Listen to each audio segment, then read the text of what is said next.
The rain was falling hard against a cracked street, and the night smelled of smoke and fear. Soldiers moved through the broken town with tired faces and heavy boots. Windows were dark and doors were locked, and every family hid in silence. At the center of the square, a small boy stood alone beneath a flickering light.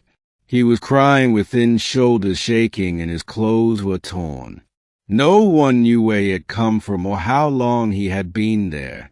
The patrol turned the corner and saw him suddenly in their path. Rifles lifted quickly and voices shouted sharp commands.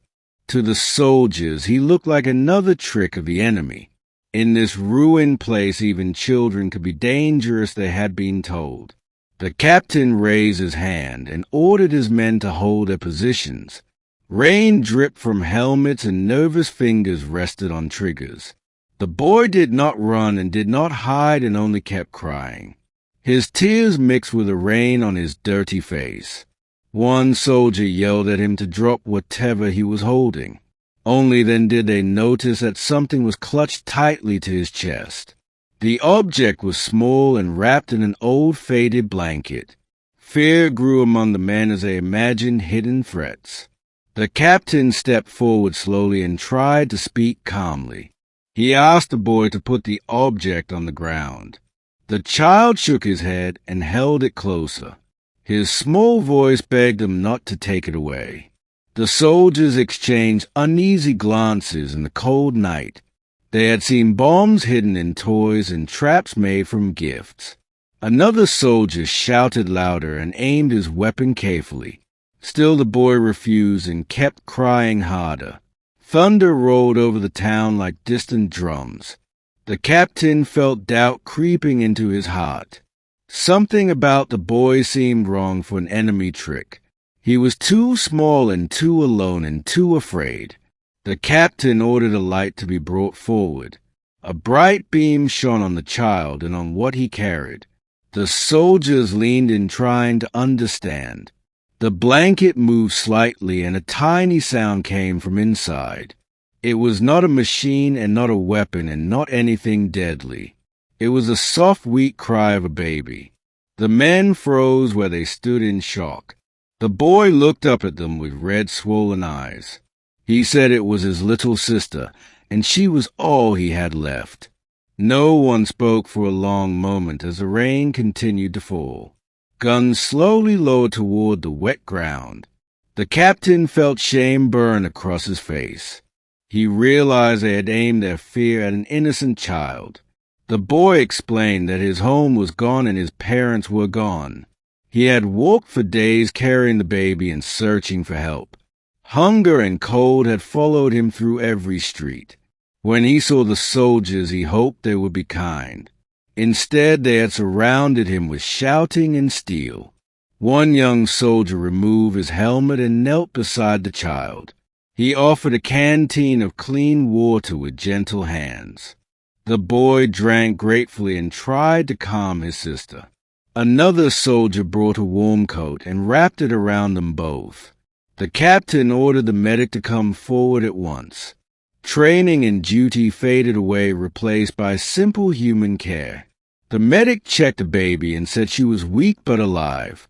Relief passed through the group like warm fire. The soldiers who had looked so fierce now seemed only tired and sad.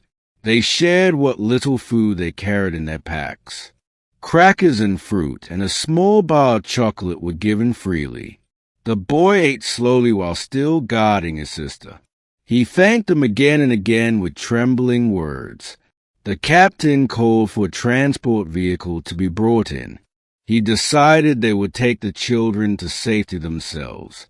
No order from any distant commander could be more important. As they waited, the soldiers formed a circle to block the cold wind. Stories were whispered about families left behind. Many of the men thought of their own children far away. The boy listened and began to feel less afraid. For the first time in many nights, hope touched his young heart. The vehicle arrived splashing through puddles in the street. Soft blankets were found and warm lights were turned on inside. The medic carried the baby carefully into the back seat. The boy climbed in after her without letting go of her tiny hand. The captain promised that doctors and shelter awaited them. He told the boy that he was brave beyond his years. Those words made the child cry again, but this time with relief. Engines started and the patrol prepared to leave the ruined square. Before departing, the soldiers looked once more at the place. They understood how close fear had brought them to a terrible mistake. What they had believed was danger had been only love. The convoy moved away carrying 2 small lives toward a safer dawn. News of the event spread quietly through the ranks. It reminded every soldier why they had chosen to serve, not for orders and not for anger and not for revenge, but to protect the helpless in a world filled with storms. Days later, the boy and his sister rested in a clean, bright hospital. Color returned to their faces and strength returned to their bodies. The captain came to visit and brought a small toy for the baby. The boy smiled wider than he had smiled in a very long time. He said he wanted to grow up and help people just like them. The soldiers who once pointed guns now felt only pride. In a broken town on a dark, fearful night, compassion had won, and the memory of a crying boy holding his sister would stay with them forever.